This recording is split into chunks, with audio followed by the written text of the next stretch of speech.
We shall overcome. We shall overcome. We shall overcome someday. Oh, deep in my heart, I do believe we shall overcome someday. The question is why? Why did a rural community in a state that spawned the massive resistance movement make such a smooth transition from segregation to integration of its public school system? While other communities in the state and nation, from Charlottesville to Little Rock, experienced school closings, even riots, Orange County, Virginia made the change peacefully. Why?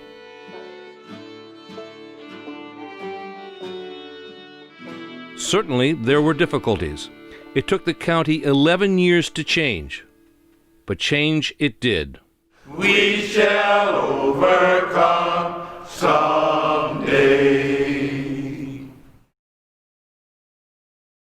It goes back to a third grader in Topeka, Kansas. Her name was Linda Brown. Her father questioned why did his little girl have to ride a school bus to attend a segregated school when she could easily walk to a white elementary school just a few blocks from her home. Why? The Supreme Court decision in that case in 1954 became the mother of the modern civil rights movement, leading eventually to the Civil Rights Act of 1964 and the Voting Rights Act a year later, 1965. It was that fall that the first few black students entered previously all-white schools in Orange County, Virginia.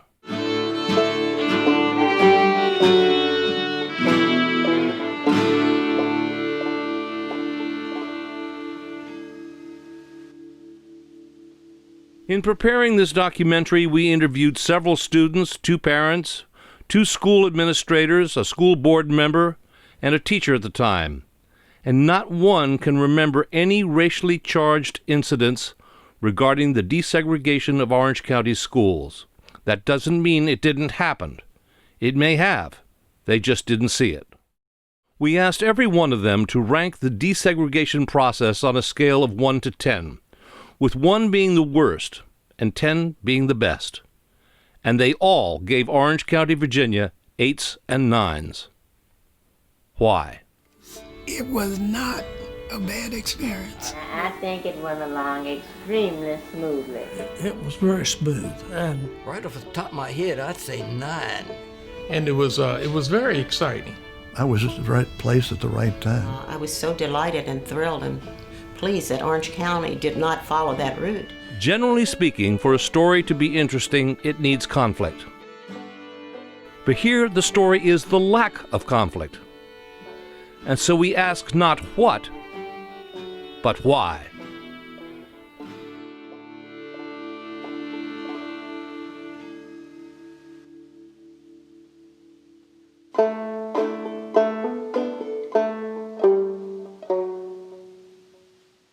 After the Civil War, many blacks who remained in Orange County established freedmen's communities, many of which exist to this day, places like Tibbstown, Jacksontown, and Little Egypt. Typically, these tiny villages would send away for a teacher, who would reside with one of the families in the community and teach the village children in exchange for room and board. That was the case with emancipated slave Chester Lewis, a founding member of Freetown, who, although illiterate himself, saw the need to educate the community's children. Freetown's first school was held in his living room. Yes, he believed in it. And he opened it for the other children to come. He gave that room to the community. Eventually, 1- and 2-room schoolhouses began cropping up. By the early 20th century, there were 16 known African-American 1- and 2-room schools in Orange County. Shady Grove School, which has been lovingly restored and preserved, is a typical example. All right. Now, coming to see you. But one teacher, when it was open, one teacher taught all the kids was in here. And 25 or 30 kids was in here. It was big. In those days, there were no school buses. Kids walked to school. About 2 miles. About 2 miles. It's a mile back in the woods, yeah, but 2.5 miles. That's right. And some walk further than that. In wintertime, one child would come early to get the stove going. It was a big pot, but it's over that big around and standing about 4 feet tall. You feel that up in the cold. Half the time you had to open both doors in here. It was so hot in here. The only light in the school came from high windows and a kerosene lamp on the wall.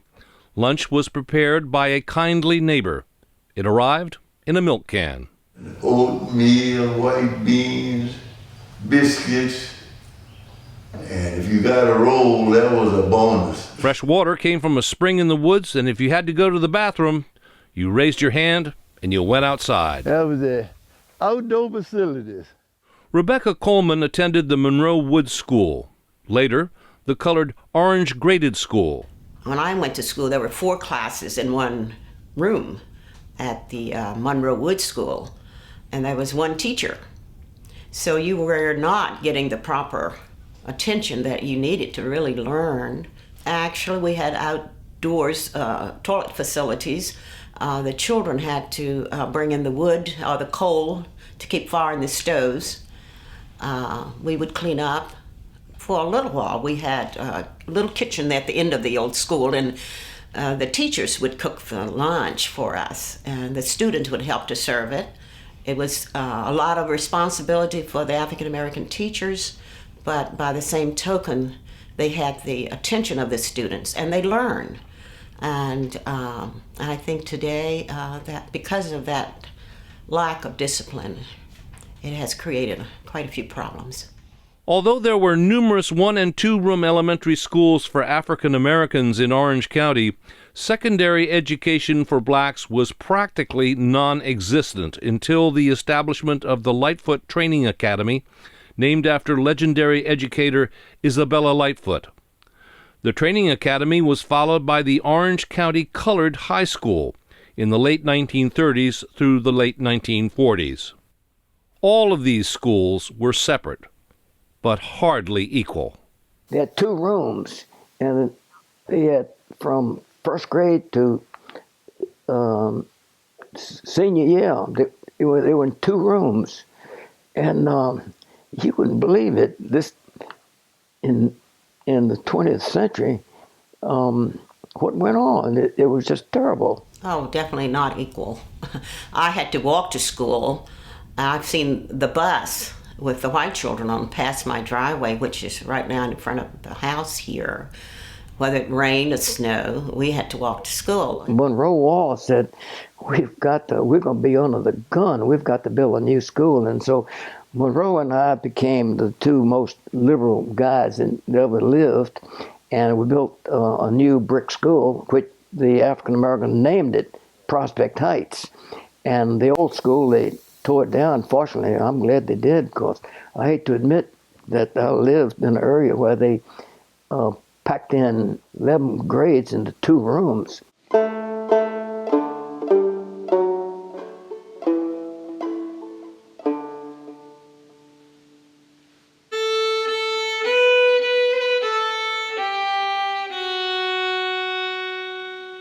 From the early 1940s through the 1950s, the Orange County School Board engaged in the sometimes unpopular process of consolidating all of its schools, both black and white. When the dust settled, 8 white schools were boiled down to Orange Elementary, Unionville, and Gordon Barber, with high school students going to Orange County High. 13 African American schools were boiled down to Prospect Heights and Lightfoot. It was interesting because then it was segregation, and the school was grades 1 through 7 at that time. And we had a little over 300 children there at the time, which were quite a bit of children there. And it was wonderful because everybody knew everybody. The parents were very involved with school activities, PTA programs every month, and all other kinds of activities went on. Every year had what we call the Bland Memorial Contest, and that was between Lightfoot School and Prospect Heights Elementary School in the town of Orange. And we would compete. And it was quite a rivalry that went on. It was very proud rivalry. From 1948 to 1968, black high school students from Orange, Madison, Culpeper, and Rappahannock counties could attend George Washington Carver Regional High School, halfway between Orange and Culpeper on Route 15. Anti-integrationists wanted to bus them to another school. And so the African-American students in Locust Grove, they would get on a bus and they would come to Orange. They would practically go by Orange County High School to go to Carver. It was 30 miles away, practically, I guess it was. I don't know. And they were complaining about busing, and they were busing these African-American students right by Orange County High School. This is before integration. I mean, you could really take a nice nap going to Carver in the mornings. Yeah. After the black students in Orange County finished, I think it was called Lightfoot High School, Lightfoot School, very few of them went to high school because of the distances that they had to travel. The black and the white, we never had no intervention between the two of us. So we didn't care for the whites, and the whites didn't care for us. So we weren't in a hurry to get to the white school. You follow me? So going to Carver was okay with us. My parents, for one, were very, very favorable of us integrating. They wanted that. They had been wanting that for so long.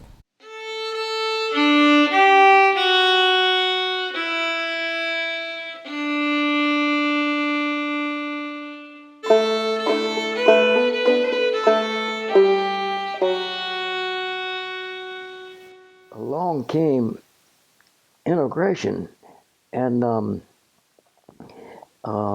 we didn't know what to do. So Robert Butt was the superintendent. So we said, we're going to have to get some African-American teachers. And I said, I'd like to get an African-American disciplinary teacher who'd just be in charge of making students behave. And I had a reason. It wouldn't be, well, it is racial, but I was trying to alleviate the racial problem that we thought we were going to have. We sent teams of teachers throughout the state, West Virginia, North Carolina, and sometimes South Carolina, with the black schools recruiting to get some qualified black leaders and teachers to come to Orange County. I do remember my dad saying, well, you know what's going on during the summer. You know what's going to go on this year. Like, well, football practice starts August 10th. I mean, what else do I have to worry about? He says, well, you know, there are going to be black students at the school. And it wasn't a long conversation. His point to all of us was, and he just says, well, just letting you know, and I don't expect, if there's any trouble, I don't expect you to be part of the trouble, and really, if anything goes on, you should be part of the solution, not the problem. And Dad wasn't real philosophical. He just kind of said, this is what's going to happen, and this is the way y'all are going to behave. By the early to mid-1960s, the massive resistance movement, a strategy hatched by Virginia Senator Harry F. Byrd for resisting desegregation, was breaking down. Armed with the Civil Rights Act of 1964, the Federal Department of Health, Education, and Welfare, HEW, employed both the carrot and the stick on communities all across the South to submit desegregation plans for approval. Orange was no exception. In June of 1965, Orange County offered what was called freedom of choice. They had what they called, you could decide where you wanted to go, what school you wanted to go to. There were some students that were at Lightfoot that wanted to go to Unionville Elementary, which was the school just above us. Some wanted to go to Orange Elementary, and they did that, but no white students came to Lightfoot. We remained just African American until that last school year. And then that fall, it was mandatory that everybody go to where they were supposed to go. And so that's when integration fully happened. And so I was in that last class at Lightfoot before full integration happened that fall. The second year, I could call it a token integration. Mrs. Gussie B. Taylor, she went out and found about half a dozen students or a dozen and brought them in, and they were integrated wherever they fit. Then, in August of 1965, just before schools were to open, HEW asked the county why only certain grades were being offered freedom of choice. Why not all? The beleaguered superintendent of schools, Robert E. Butt, responded that if they integrated all grades at once, the schools would be overcrowded. One school board member grumbled, "To hell with Washington." Nevertheless, on opening day in 1965, the local weekly newspaper, the Orange County Review, reported, "Integration of grades 1, 8, 11, and 12 took place this week as scheduled." Duff Green, who was editor of that newspaper, was also on the school board. We didn't know whether the students would accept them. It seemed like it didn't make any difference at all. Everything was going fine, and I had two children in the high school at the time, and they told me what was going on, and they said they didn't see anything. They didn't see anything wrong. There's some real nice girls in their class. They were just as friendly and whatnot. And so I reported that to what I knew. As far as I know, I was the only member of the school board who had children in school. A handful of courageous African-American students led the way that first day of school at Orange County High. Patricia Shirley was one of them. Dad just said, you're one of them. So so I went. I remember running into Fred or Douglas at Lahore, and he just yelled, "Are you going?" And I said, "Yes, I am." He said, "I'll see you there." But I don't remember a letter. I don't remember Dad telling me I had a choice, so, he didn't order me, but, I guess so to encourage me to go, so I did. The 1965-66 school year also happened to be a stellar year for sports teams at Orange County High School. Two black athletes, Walter Johnson and Fred Smith, helped the varsity basketball team to the quarterfinals of the state championship. They were the first. There weren't any blacks on the football team. We had two on the basketball team, none on the baseball team, and none wrestling at that point. Someone called and said, the basketball game, they've got a black kid on the team. Are you going to play him tonight? And yes. Well, I'm going to call the superintendent. And Mrs. Jarvis said, gave him a number and hang up. Meanwhile, political wrangling intensified. In October, Commonwealth's attorney, S. Page Higginbotham, suggested to the Board of Supervisors that they refuse the federal carrot, $42,755, to, quote, get out from under the HEW whip. But the supervisors refused, pointing to the stick, which was the Civil Rights Act of 1964. If we turn down federal funds, what happens to the 1964 Civil Rights Act? Supervisor Ashby Downer asked the attorney, who replied that they are still subject to federal law. Chairman R. Monroe Waugh fired back, "Are you asking the supervisors to get on sandy ground?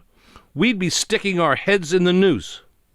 Orange County Review, October 14th, 1965. The issue came to a head just before Christmas, when the supervisors abruptly adjourned before a citizens committee, led by S. Page Higginbotham, could propose that a second high school be built and that students be separated by gender instead of by race. The fear was not integration, but miscegenation.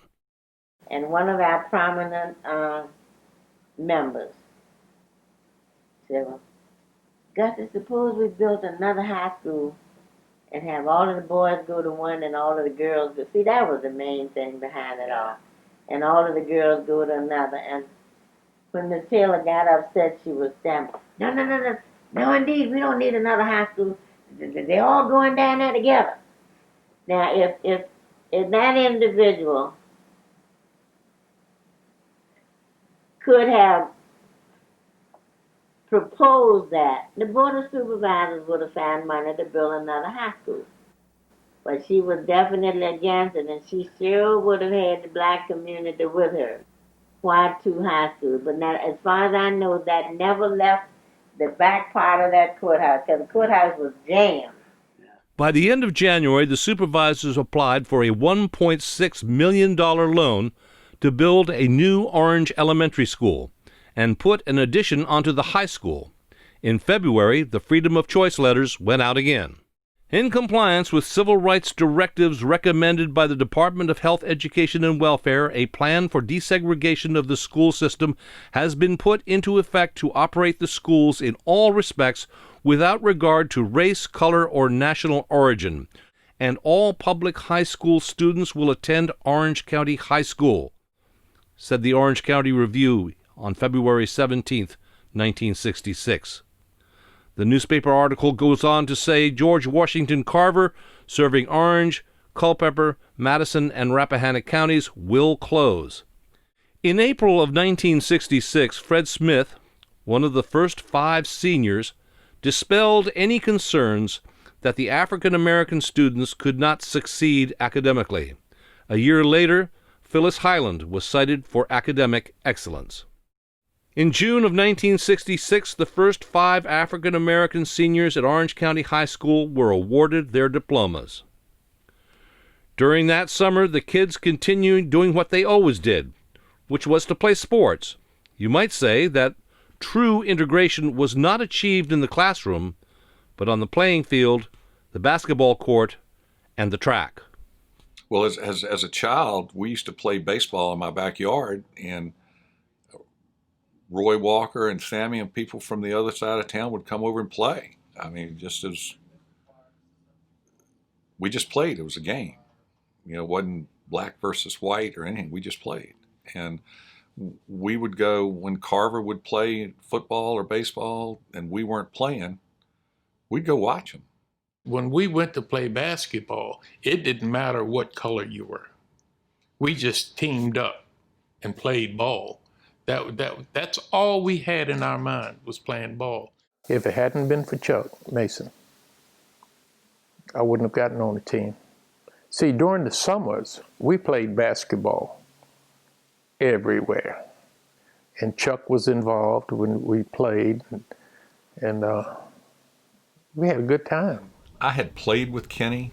We played around before, and I don't remember doing anything other than, telling Lewis Close that, he's a good player. He's a nice guy. He'll fit in. He'll run the offense. He'll do what you want him to do. And Kenny was. He was he would do what Lewis wanted him to do. And in my case, I knew he'd throw me the ball, so I wanted him on there. He broke the state record for Orange County High School.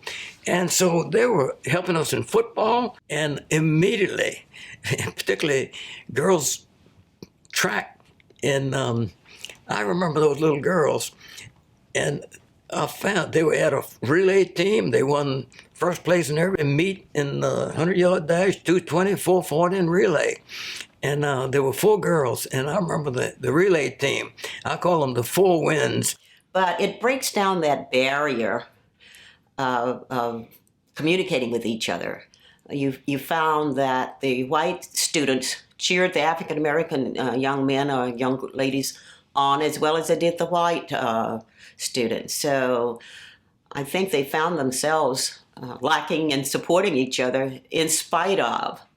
And those kinds of things, I think, help to break the barrier of talking with each other, communicating with each other, I should say. And as we said before, it's the children just got along. It was the parents that were the problems, if there were problems at that time.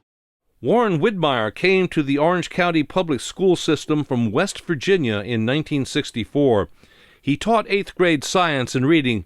Just before the 1966-67 school year began, Superintendent Robert E. Butt offered him the principal's position at his choice of 3 schools. Widmeyer chose Prospect Heights. He put 3 white teachers and a white secretary. All the rest of the faculty was black. We didn't have one problem with it. When I first was a principal, I looked at the students, visited the cafeteria, and found about, anywhere from 6 to 10 students sitting there not eating. I went around and asked these students, why aren't you eating? And I'd get all kinds of answers. But I asked the teachers, why isn't she eating? She didn't have anything to eat. And I made up my mind, with the cafeteria ladies' permission, no one would go hungry in my building. Widmeyer recalls being asked to participate in a science project involving the use of a microscope. They were looking at skin and fly wings under the microscope. And one of the kids came up to see me, and she was bashful, and she said, we're supposed to look at skin. Can I have some of your skin to see whether your skin is like mine? And I could pull off the skin. The 1966-67 school year showed steady progress towards full integration. More and more black students were not just attending school, but also playing sports and engaging in extracurricular activities. When we entered the school, it was very surprising because the kids got along. We sort of mingled together. It's like I told you, I knew Chuck, from the summer. I knew some other guys I played ball with, and they just sort of helped me mingle in. And it was very exciting. I didn't see any bad looks or bumps on the shoulders or anything like that. Everything seemed to go pretty smooth. Now, the teachers were a little different. They seemed to have a snobbish attitude. And that was very, very recognizable. But it's like I said, as far as the kids were concerned, we got along real well. Rebecca Coleman was president of the Prospect Heights Parent-Teacher Association when her daughter Kathy entered school. We were informed by the now Mrs. Gussie Taylor that things were going to be okay, and there were folks in the community who were working to make sure that things went smoothly. And as far as I know, of course, there would be always some type of little incident, but nothing of any magnitude that I can recall.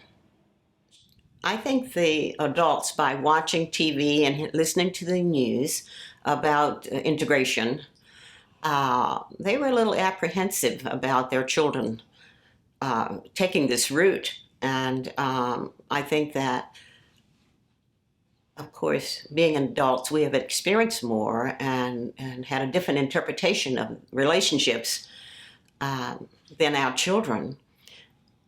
But I found, me personally, and talking with others, the children really did not have a problem going to school with the whites, and I don't think the whites had a problem going to school with the blacks.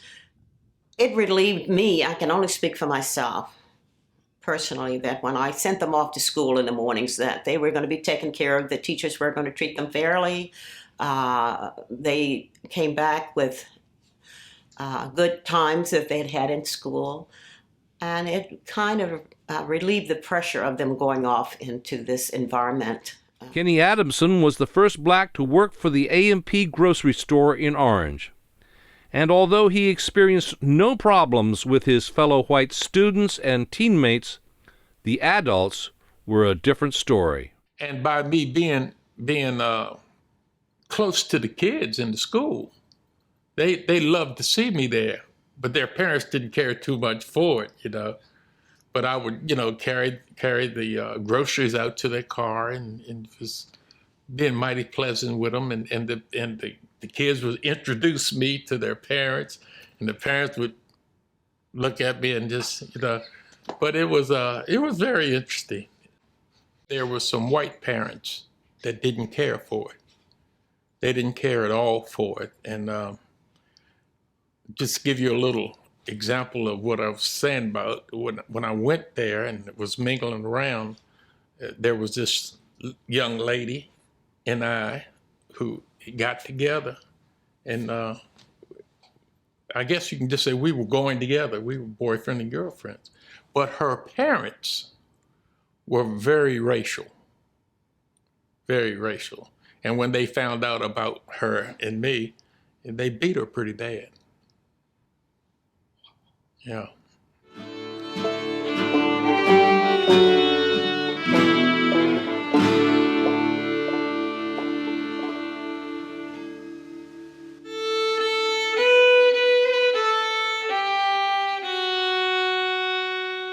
Although the students were accepting and peaceful, there was trouble beyond the schoolyard.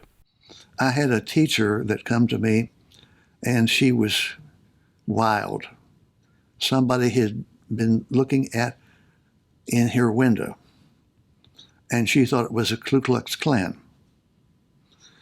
Well, after talking to her, I loaned her my .22 rifle, and she gave it back, but the cops, policemen, investigated, and they found out it wasn't the Ku Klux Klan at all.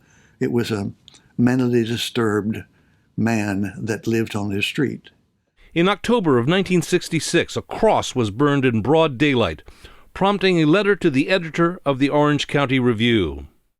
Freedom of this sort is certainly allowed legally, but in my opinion, I wonder how it can be sanctioned morally and ethically by us, the one called of Christ, his followers, Christians. Indeed, the fire was hot that burned the wooden structure of the cross, but a Christian's conscience should burn even warmer to allow such mockery, such hatred spreading, and such malice hurling machinery as this Triple K has put forth in our country. I feel that another rally is needed, a rally centered around Christ and a cross where sacred blood has been shed for man's atonement and not his damnation. James D. Nicholson. That was not the last time the KKK made an appearance in Orange County. Orangetown police arrested a man for burning a cross in school administrator W.T. Holmes's yard. I'm sure he was afraid, and he began to run across the cornfields right next to his house. And this is a story that I was told. You know, I didn't personally see it, but I was told of it. And yeah, the cross was burnt in his yard. And in June of 1967, Klansmen, mostly from out of state, returned for a rally in a field just west of the town of Orange off of Route 20. One Saturday evening, and as I was walking up Caroline Street and looking to my left, I saw two Klansmen standing on my left with their uniforms on, with these huge signs pointing to where their festival or whatever it was going to be. It was pointing that way. On both sides of the road, state troopers. I've never seen so many state troopers in Orange County in my life. And up on the hill, it scared Betsy and Duffy to death. They had white robes on with, over the heads and everything, and they had a big cross burning. It was quite a little talk about it. I think that I don't think anybody become terribly afraid because of them being there. At that time, we had seen so much, I guess, on television. We realized those who were under the hood, they were hiding themselves because they didn't want you to know who they were, and we weren't intimidated. I guess that would be a good word to use. And a lot of people that went to see were kind of curious. The younger ones just curious about what is this all about? Because we just didn't have it. We didn't grow up with it here. And R. Duff Green vividly remembers George Lincoln Rockwell, the leader of the American Nazi Party, who was running for governor of Virginia, giving a speech from the back of a pickup truck behind what is the Gordon Building today. He stood on the back of the truck and preaching against, and this kind African-American guy, I think he's gray-haired, said, "Mr. Rockwell, what do you have against the colored folks?" This is what he said: "I don't have a thing against the colored folks as long as they're in their place, and their place is in Africa." That's what he said on the parking lot behind Leggett's.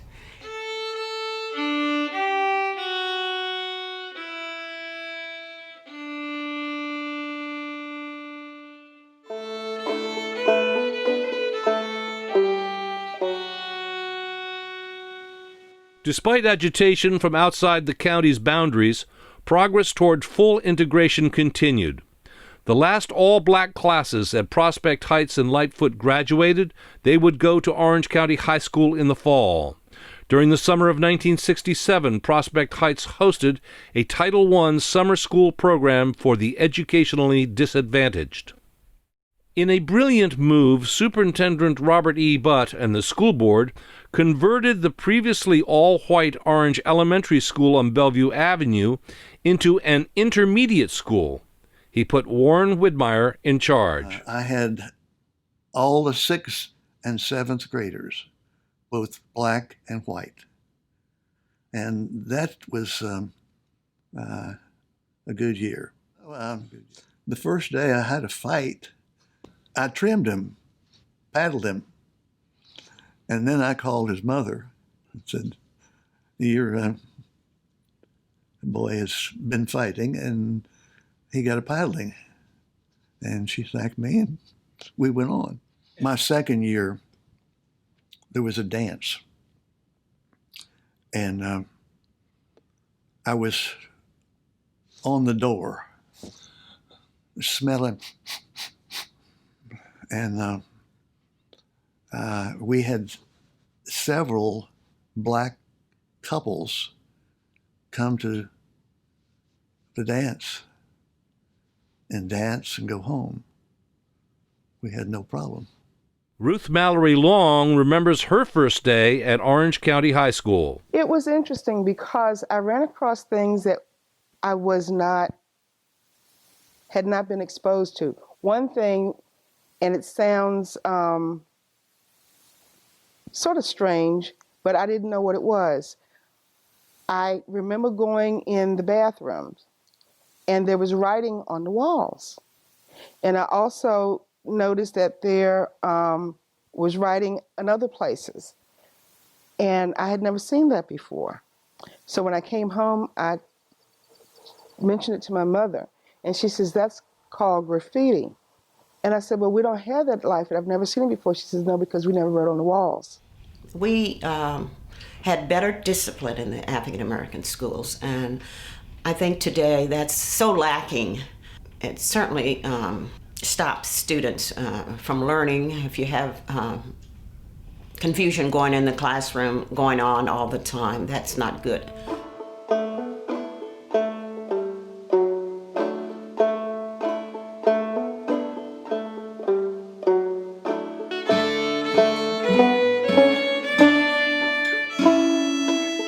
By the 1967-68 school year, Orange County Public Schools had become fully integrated, not just in the classroom, but on the playing field and in the activities room.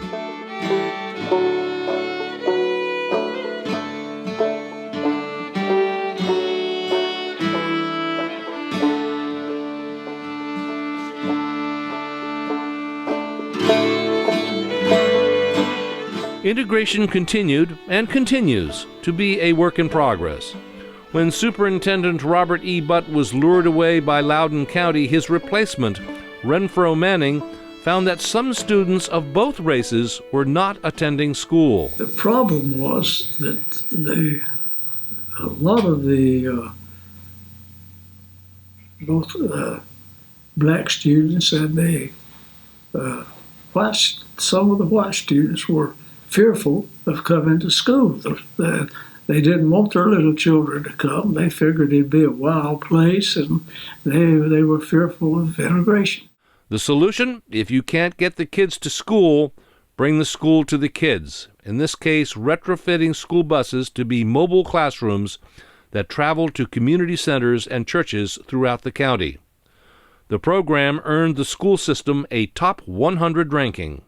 And we found that the black students were not scoring quite as high as they were capable of doing.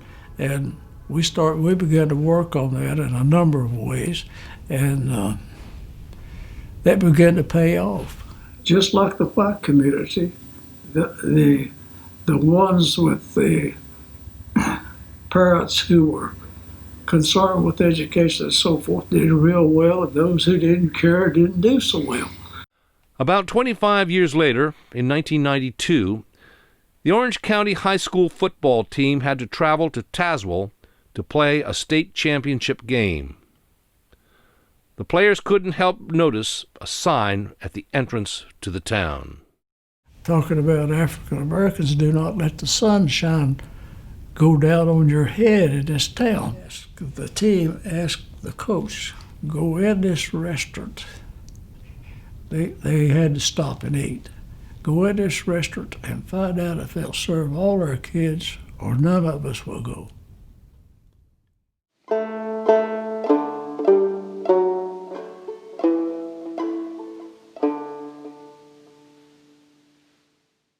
We shall overcome. We shall overcome. We shall overcome someday. And so we come back to the question of why. Why was it smoother here than next door in Charlottesville? And the obvious answer is because of a group of dedicated people. We had some good community leaders here, both white and black. And I think their wisdom and intuition took a lot of that away from what we experienced here in Orange County. Top of the list is Gussie B. Taylor, for whom the Taylor Administration Complex is named.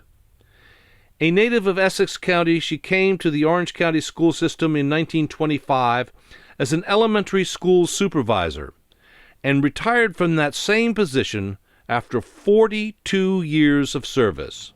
She was a very positive influence. She had lots of respect in the black community. She is, I used to tell her, she's my mother in Orange County. And she'd bake me bread and rolls and pies, and I would reciprocate by taking her wild game or something in the garden.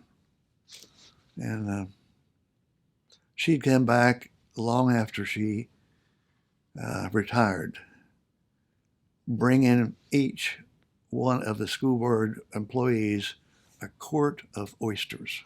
She helped with a lot of things in the community, not only schools, but if you needed a doctor, if you needed any information other than going grocery shopping or whatever, she was the person that a lot of the parents called on to seek advice.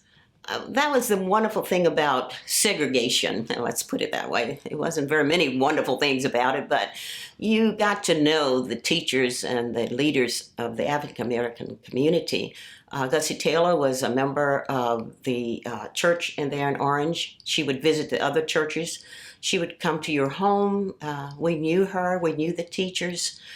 Some of those teachers were members of our churches. So you got to be friends, and your parents knew them well. So if anything took place in the school, well, the parents knew immediately almost what happened. And they kept each other informed on what the children were doing in school.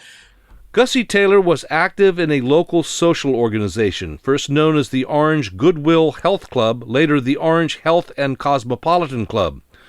The group worked tirelessly behind the scenes to improve conditions in the African American community. Other people who helped make integration a success story include, but are not limited to, Alfreda Broadus, Superintendent Robert E. Butt, OCHS basketball coach Lewis Close, Rebecca Gilmore Coleman, School Board member R. Duff Green, Principal W. T. Holmes, Thaddeus H. Johnson, Isabella Lightfoot, Lightfoot Secretary and Bookkeeper Esther Mallory, Lily Spriggs, Charlotte Towns, Supervisor R. Monroe Wall, and School Administrator Warren Widmeyer. And last but not least was Marcel Coleman, who, besides being a memorable high school teacher, also became the first black to serve on the Orangetown Council and the first to serve on the Orange County School Board. Marcel did a whole lot to help it go smooth, because Marcel's from the old school, and she pretty well knew the majority of the black kids. And if you were to say something smart or do something, you might get that, and she would talk to us, and calm us down, and we heard of the death of Martin Luther King, and we just went through the halls beating on the cabinets because we were just so hurt to hear about him being shot, being killed. And we were just so riled up, that we were waiting for anybody to come close to us. But the person who came close to us was Marcel Coleman. And she took us in an empty classroom and sat us down. And she began to speak to us. And all of the hate and anger we had began to just come out of us. And she said, now go on to your class and behave yourself. And it was over with. That's what we did. But as far as I'm concerned, desegregation in Orange went as smoothly as it could have any place else. And then when you compare it to what they did in closing the schools down there for 5 years, they were completely opposite ends of the spectrum. And a lot of it just has to do with attitude.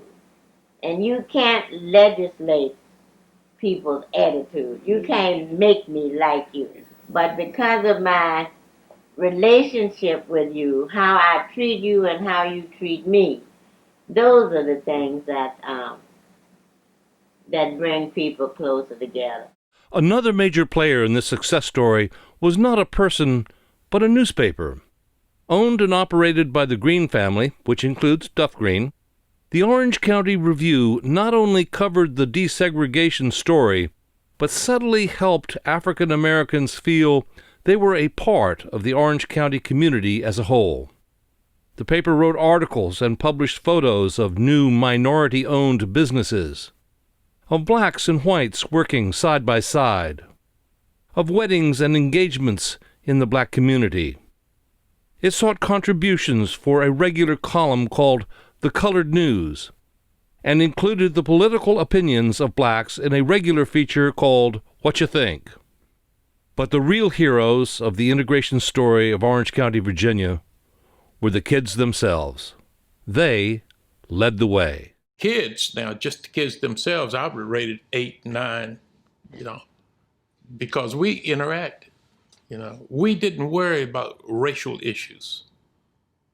It just seems as the teachers and the parents were worried about the racial issues. My kid with a black kid or my kid with a white kid, it didn't bother us. There were pretty much, like I said, no issues with any of the students that I remember anyway, with none of the students. You see, sometimes it just takes a little bit of forethought and a willingness to do what's right, best for the student and best for the community. This was a very unique situation because in the county where there was only one high school, but in the county where you had a white elementary school, close by, there was a black elementary school. So I think Mr. Butt was extremely ingenious when he devised it. He said, well, all right, we'll have one of the elementary schools go, say, 1st through 3rd grade, and the other one go 4th through 5th. Right. So there wasn't a problem of desegregation as I see it in Orange County. I think it went along extremely smoothly. In this county, you've got pockets of black and white neighborhoods, but you all knew each other. You all socialized. You didn't go to church together. You still don't. But there was just a closeness in the community that we just didn't have the riots and the fights that they've had in other places. And apparently you must have had very good boards of supervisors who did not say they were going to withhold the funds from the schools if it's desegregated. And we have tried to teach our children that everybody is somebody and that everybody deserves respect. I was just trying to be the best Christian gentleman I could. Like I said, I graduated in '68, and after coming back home and everything, and start looking at the school, at Orange High School, and things just looked like they had just progressed. I mean, really progressed. The blacks really got into the sports, the drama, they got into everything. And I was just saying, wow, we broke the eggshell.